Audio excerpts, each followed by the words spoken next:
Propiedades y realidades. Hola a todos, bienvenidos una vez más a un episodio de Propiedades y Realidades, el podcast de AMPI Guadalajara dirigido a toda la comunidad inmobiliaria y al público en general que esté interesado en este maravilloso mundo de los bienes raíces.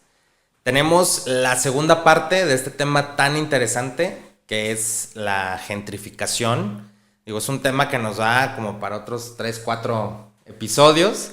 Y bueno, es un tema tan interesante que por eso tenemos a nuestro invitado, al doctor Eugenio Arriaga, que él es especialista en estudios urbanos.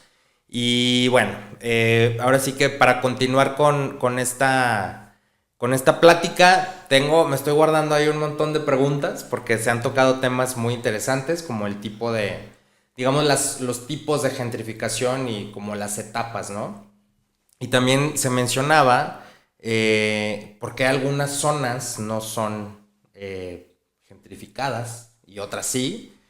Y también hablábamos al final del episodio anterior, pues este tema de, no entramos en sí al tema de redensificación, pero que es un tema que está súper relacionado con lo que estamos platicando hoy, ¿no? Porque pues la ciudad vive este fenómeno, sobre todo Guadalajara, que es el caso que estamos tratando, pues este fenómeno que el centro se empezó a quedar solo en cuestión de vivienda. El efecto de la dona, ¿no? El efecto Digamos. dona, exactamente. Sí. Y que en el día tienes una actividad y una ebullición y es una zona súper vibrante, pero en la noche puede ser una boca de lobo, ¿no? Sí, y esto, digamos que siguiendo un poco con el tema de gentrificación, nos da para una discusión interesantísima que habla de dos polos, ¿no? Que al final de cuentas se complementan, ¿no? Uno es la discusión sobre la producción de la vivienda y la otra es sobre el consumo. Es decir, es un tema de construyo vivienda, pensemos en el oriente de la ciudad, que puede ser sumamente atractivo en términos de vivienda para Guadalajara, y ya es suficiente, o requiero fundamentalmente del consumo de esa vivienda, es decir, de personas que quieran vivir en el oriente de la ciudad y que por tanto contribuyan a que se construya la vivienda.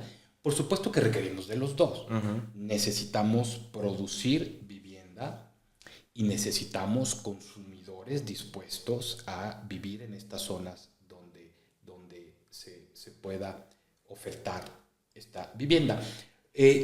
Lo que sí debe de estar en el centro es que es indispensable para reducir el costo de la vivienda, construir más vivienda. Okay. En ningún contexto, en ninguna ciudad del mundo, la vivienda se ha reducido en su valor sin ofrecer más vivienda. Claro, hay casos extremos, por ejemplo, en ciudades que decrecen, ¿no? Que se encogen, dicen, y como Detroit, por poner un ejemplo, que ha perdido más del 50% de su población y que eso sí contribuye a abaratar mucho el costo de la vivienda, incluso cuando la destruye el gobierno local para, digamos, limpiar terrenos, etcétera. Pero bueno, es un caso extremo. En ciudades crecientes, digamos, con buena actividad económica, es esencial construir más vivienda para poder abaratarlo. La evidencia empírica que tenemos nos dice que en la medida que incorporamos más oferta de vivienda, digamos, en alquiler, en esa medida se reduce el pago del alquiler por esta infusión, digamos, de nuevas opciones.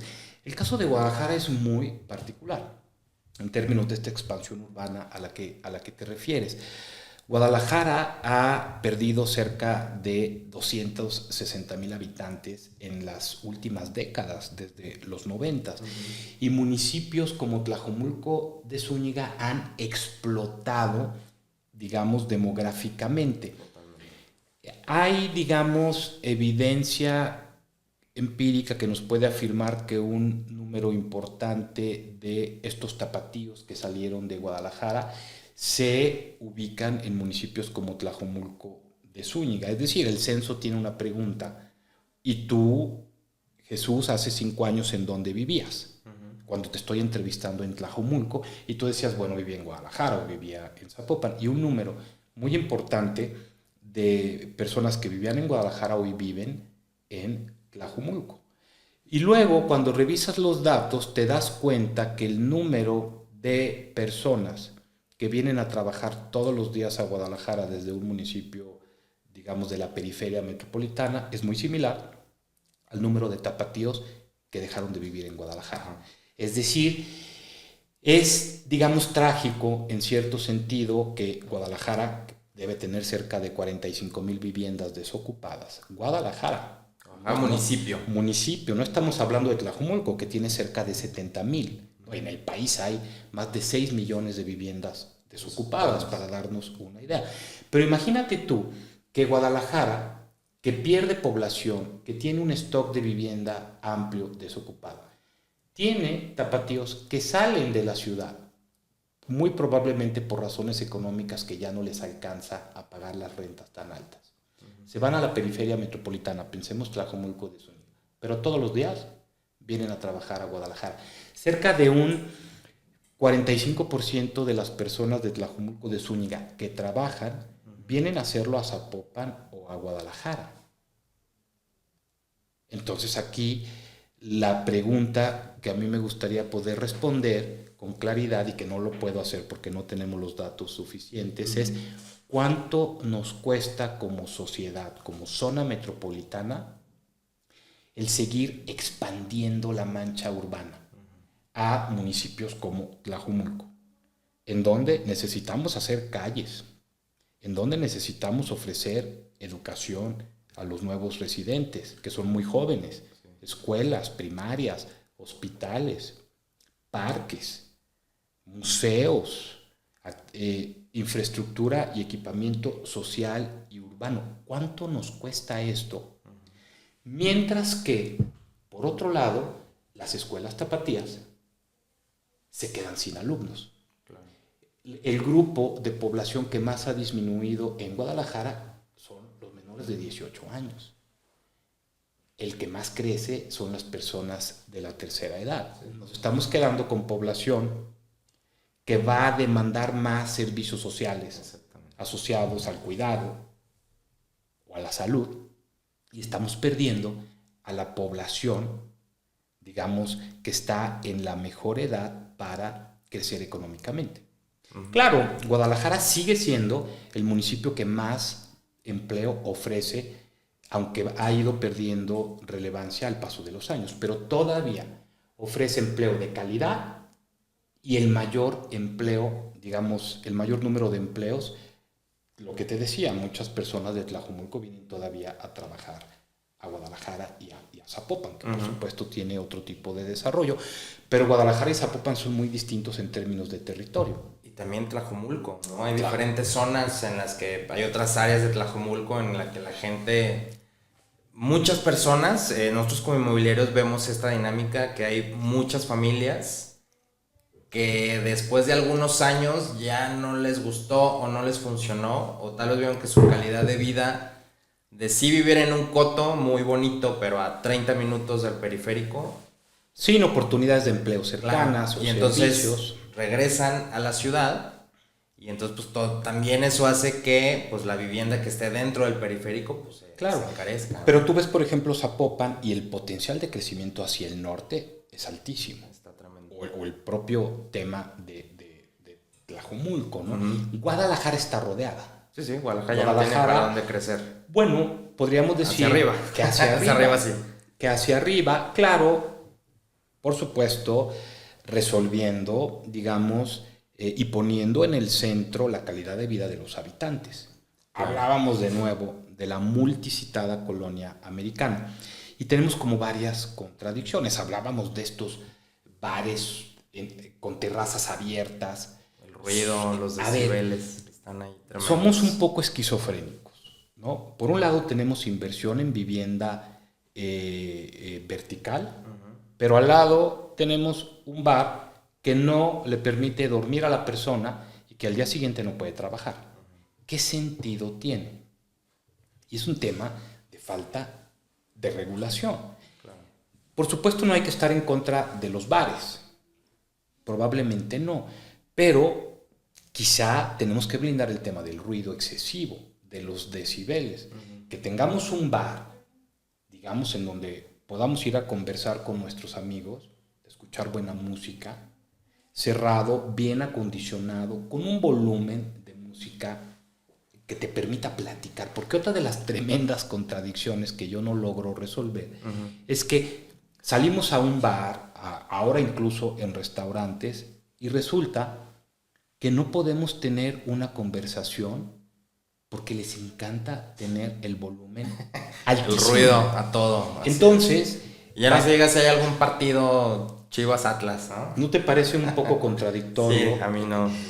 Y si llevamos esta, digamos, esquizofrenia a otra escala, lo que tenemos es esta generación y producción de ruido ensordecedor, que además muchas veces rebasa horarios, digamos, en donde... De lo permisible. De lo permisible para una sociedad sana, ¿no? Claro. No quiero sonar moralista, ni mucho menos no es el caso, pero sí hablemos de salud.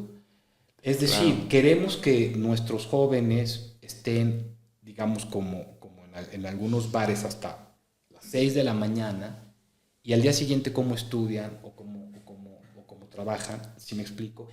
Y las personas que viven alrededor tampoco pueden dormir porque el ruido no se los permite. Claro. Y bueno, ¿cómo funciona esta sociedad de alguna forma? Muchas ciudades en Estados Unidos, insisto, no es una discusión moralista, tienen horarios para que cierren sus bares y para reducir la cantidad de alcohol que toman los jóvenes y que no generen, como regularmente sucede, como consecuencia del consumo excesivo de alcohol, accidentes de tránsito.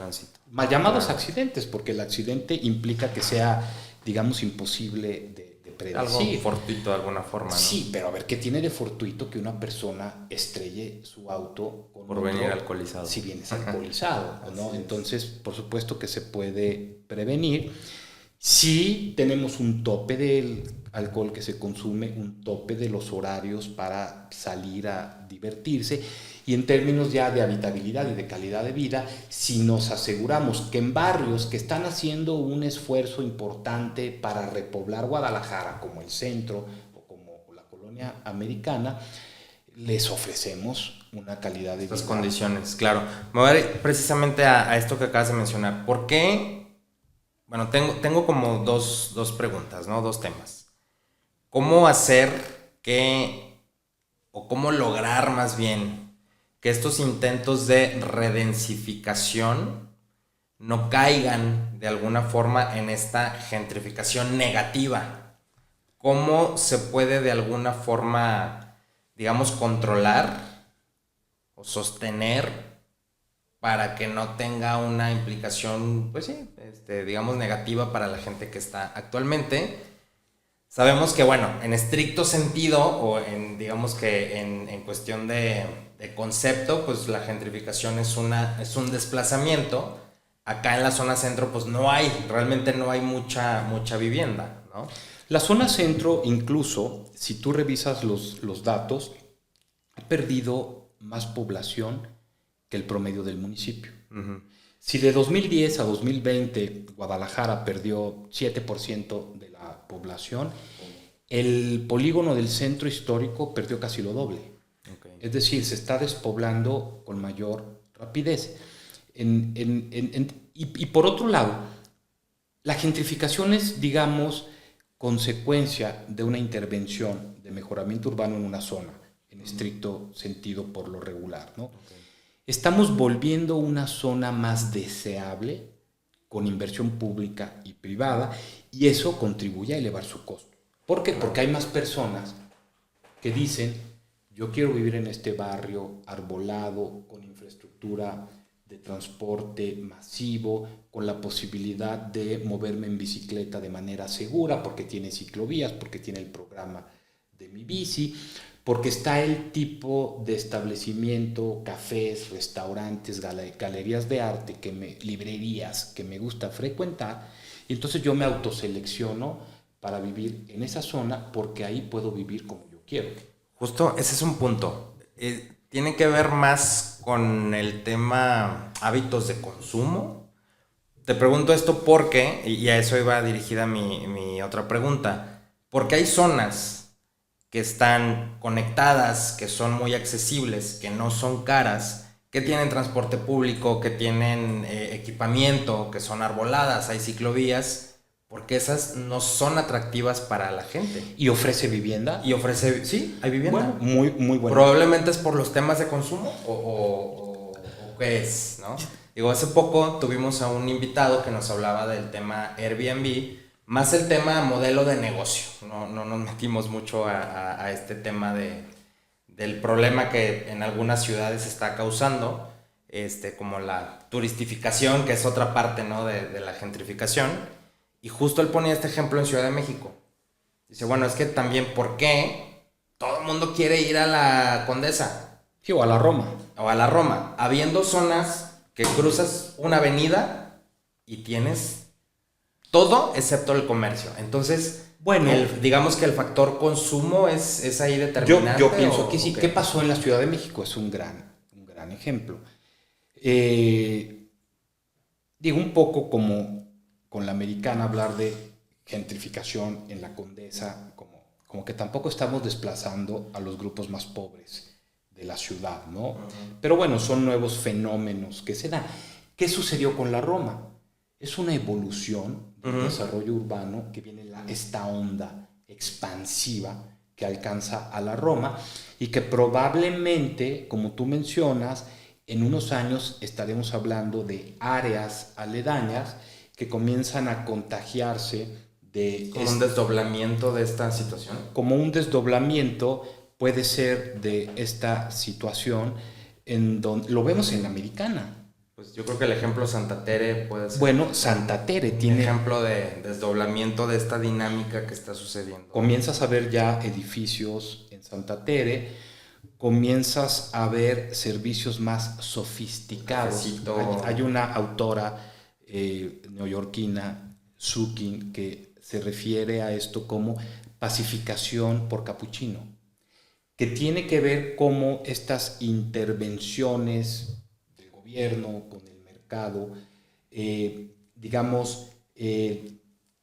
transforman barrios con la idea de volverlos más vivibles, más agradables, y entonces se transforma su fisonomía, los vuelven más atractivos para ciertos grupos de ingresos más altos y tienes ya la oferta del capuchino, del café. La panadería de masa madre.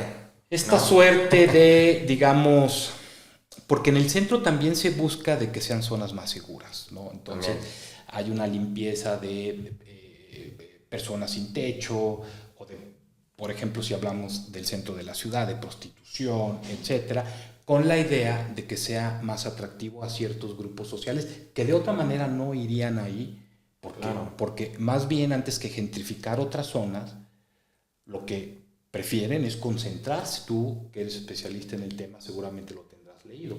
Hay zonas en donde la demanda por vivienda, digamos, es mucho más alta y no se observa como un esfuerzo por ir a colonizar, en términos peyorativos, otras zonas de la ciudad, implicando el desplazamiento de sus habitantes tradicionales. No obstante, sería en términos económicos más rentable.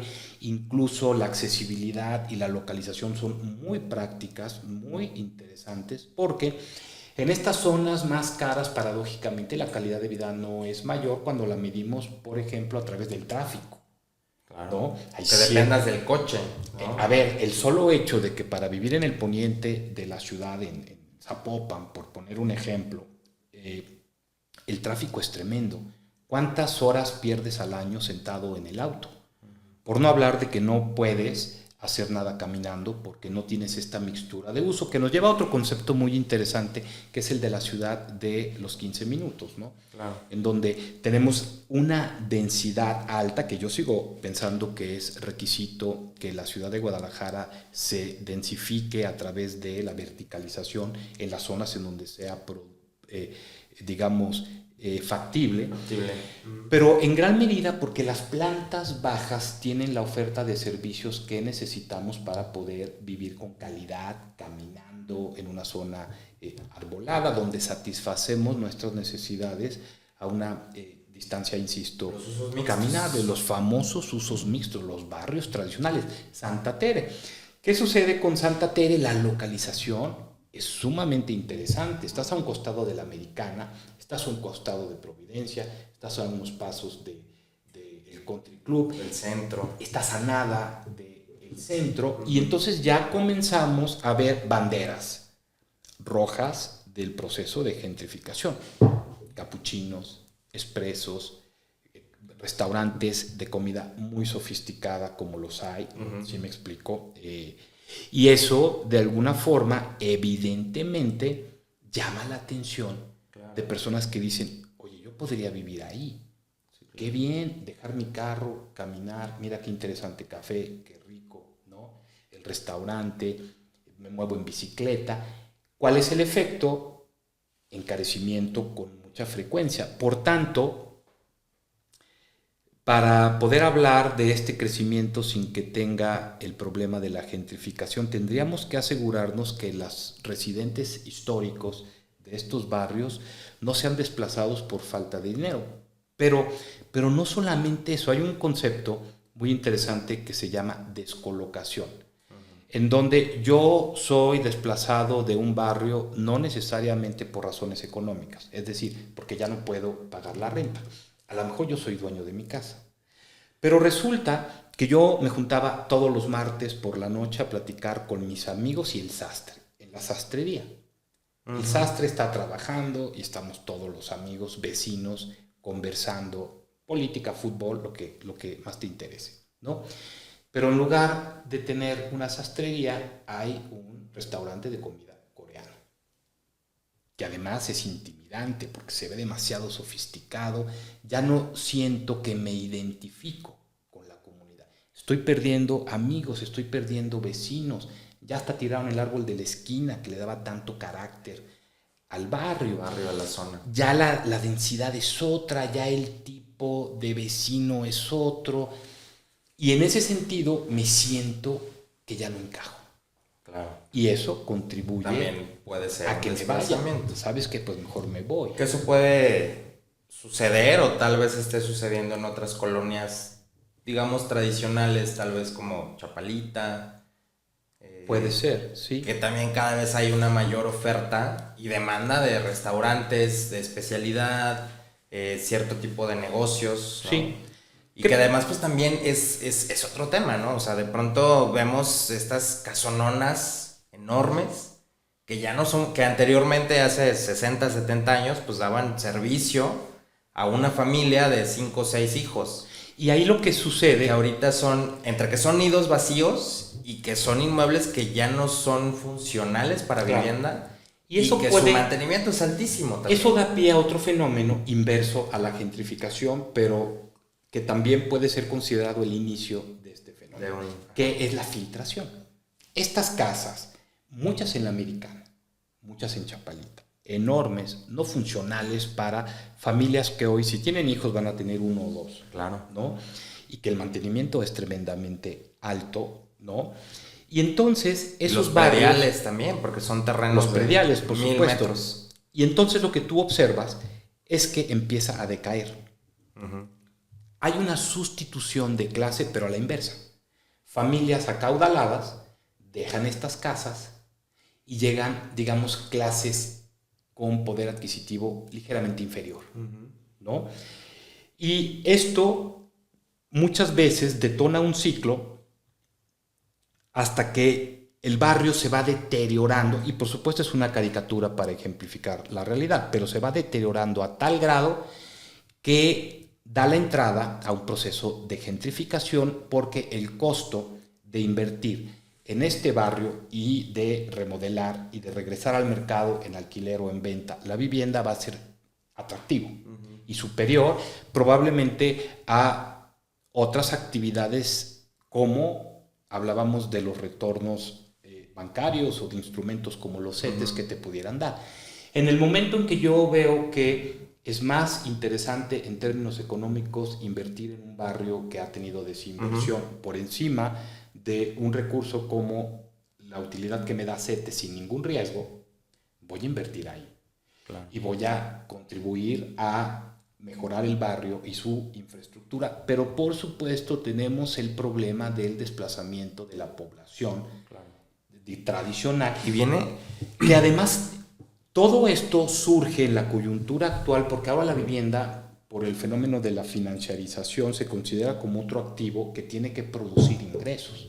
Yo con mi excedente de capital compro vivienda, la alquilo, pero para que sea rentable tiene que darme 2 o 3 puntos por encima de la inflación o estoy perdiendo dinero. Más la plusvalía que te podría dar, digamos, esta inversión. ¿Qué sucede con los sueldos? Los tenemos estancados. Particularmente se han visto afectados los jóvenes con mayor educación. El ingreso más castigado ha sido el de las personas con mayor nivel de estudio, que incluso se ha ido disminuyendo el sueldo. Y esto es un fenómeno que sucede en muchas ciudades del mundo, ¿no? El aumento de la vivienda iba a la par con la inflación. Hace apenas unos cuantos años es que se dispara por encima de la inflación con este fenómeno en donde consideramos que la vivienda vale por su valor de cambio que por su valor de uso. Vale porque es otro activo que me genera rendimientos y no porque es el hogar en donde se reproduce socialmente la familia. Claro. Que es me desarrollo, ¿no? Que es esencial para que nuestra sociedad, digamos, se desarrolle de manera saludable. Claro. ¿Qué podríamos hacer? Por ejemplo, podríamos tener un programa de apoyo al alquiler. Yo simpatizo mucho con esta idea. No todos tenemos que ser dueños de nuestra casa. Arriba del 90%. Y hay generaciones que ya no quieren tener su propia casa. Hay unos que sí. Y no la pueden pagar, que esa es la tragedia. Pero pensemos la ciudad de Berlín, en Alemania, en donde arriba del 90% de las personas paga alquiler y renta su casa. Y no, digamos, tiene que ser dueña de su casa. La casa también te ata. Y el no estar comprando una casa a un plazo de 20 o 15 años te da mucha libertad, sin lugar a dudas, ¿no? Pero a mí me gustaría que esa decisión fuera desde una perspectiva de poder.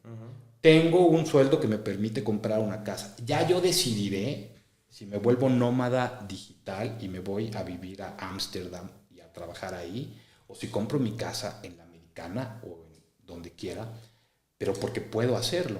Claro. Y no construir un discurso en donde a partir de las restricciones económicas que no me permiten comprar vivienda, entonces decimos que queremos ser libres y que nos gusta vivir el momento y que no queremos estar con compromisos de plazos largos atados a una geografía en donde tenemos nuestra casa. Y eso, para ello tendremos que elevar el ingreso de las personas para que tengan el poder y la capacidad de decidir, para poder decidir si compran o no, pero desde una perspectiva más empoderada. Podríamos ofrecer programas de subsidio de alquiler. A mí me encantaría que personas que hoy tienen que vivir en Tlajomulco y vienen todos los días a trabajar a Guadalajara pudieran rentar una vivienda decente en torno al centro de la ciudad, en el oriente, que me parece una gran zona de Guadalajara, y entonces que pudieran ir a trabajar y que pudieran tener tiempo para convivir con su familia, con sus hijos, ¿no?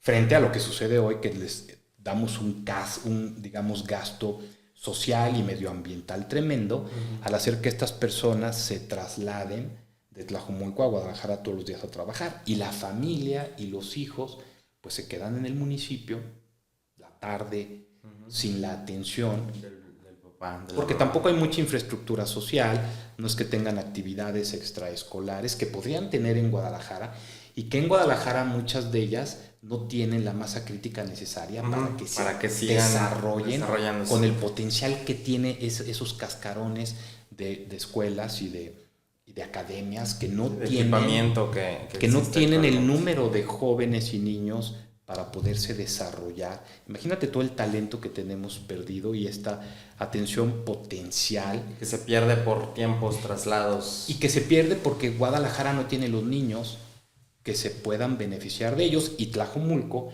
y otros municipios metropolitanos no tienen el equipamiento, ni la infraestructura, ni el talento de los profesores, digamos, que tienen la vocación para poder desarrollar a los jóvenes, ¿no? Claro. Pues buenísimo, Eugenio. Muchísimas gracias. Podemos quedarnos aquí otros 3, 4, 5 episodios. A manera de conclusión, podríamos decir que todos somos agentes gentrificadores de alguna u otra forma, ¿no? Yo creo... Al estar inmersos e insertos en la dinámica urbana. Yo pienso que sí. Es un tema de clase, desgraciadamente, este problema de la gentrificación.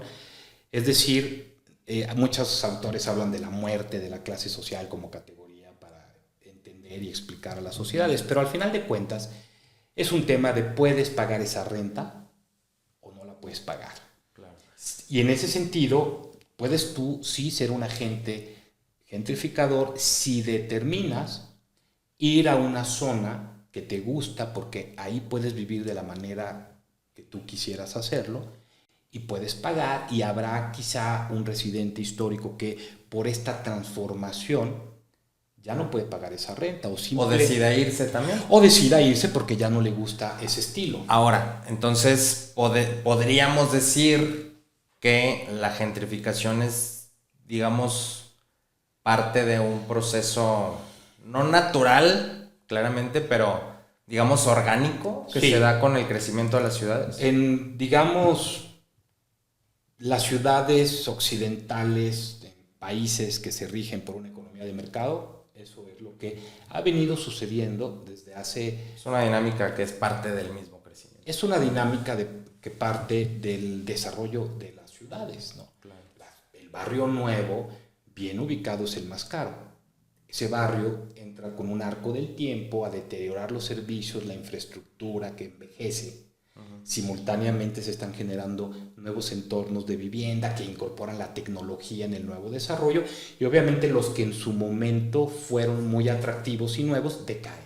Claro. Y permiten que grupos, digamos, de menores ingresos puedan vivir ahí, y en fin, estamos en esta suerte... Una dinámica. Es una dinámica muy orgánica, propia también del capitalismo, ¿no? En el que estamos sí o sí, ¿no? Y sí creo que se debería de hacer un esfuerzo importante por parte de la sociedad y de los gobiernos para evitar en la medida de lo posible que un residente histórico tenga que abandonar el lugar en el que creció y se desarrolló su familia por razones económicas. ¿Cómo? Claro. Ofrezcamos incentivos a la vivienda, al alquiler, subsidio.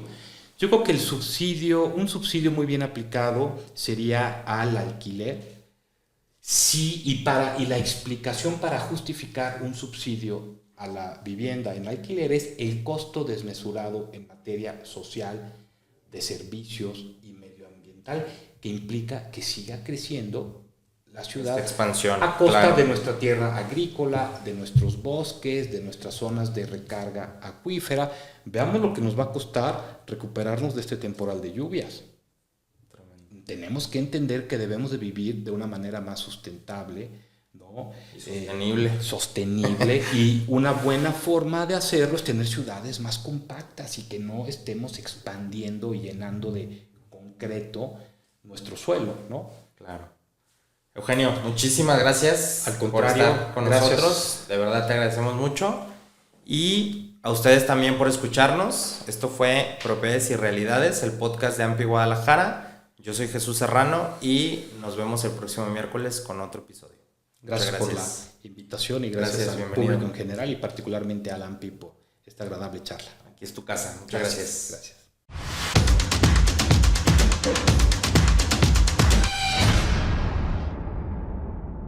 Propiedades y Realidades.